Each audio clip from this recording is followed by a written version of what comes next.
આટલા શોર્ટ ના કરશું. इतना शॉर्ट नहीं करो.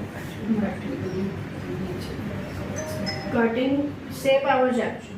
સહેજ એવું રાખો, પાછળથી લોંગ રાખો. બહુ લોંગ એ ના રાખતા અને બહુ શોર્ટ એ નહીં. તે આના જેવા જ કહેવાય. આના જેવા જ. આટલા બધા લોંગ નહીં.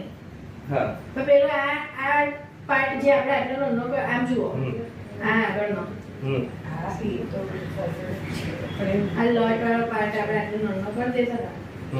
એટલો શોર્ટ દે. આગળ એટલા શોર્ટ નહીં કરો. આટલો રાખીએ નોઝ જેટલો. ઠીક છે. બરાબર. એટલે એની લેવલમાં પછી તમે લઈ લો. આ તો આટલા કાપી નાખું છું. હા.